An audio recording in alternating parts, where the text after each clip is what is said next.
ఏ కార్యము ద్వారా దేవుణ్ణి మహిమపరిచేటట్టు చేస్తున్నావు? ఏ కార్యము ద్వారా దేవునికి మహిమ లేకుండా చేస్తా ఉన్నావు? ఆలోచన చేసుకో.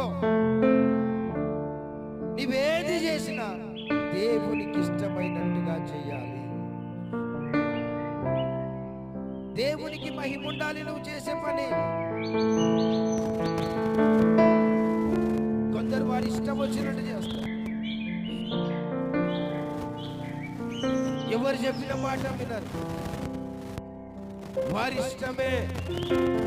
ఇక్కడ దేవుడు అంటున్నాడు, నా ఇష్ట ప్రకారం చేయాలి. కొందరు డబ్బును మహిమపరుస్తారు, డబ్బిచ్చిన వారిని మహిమపరుస్తారు.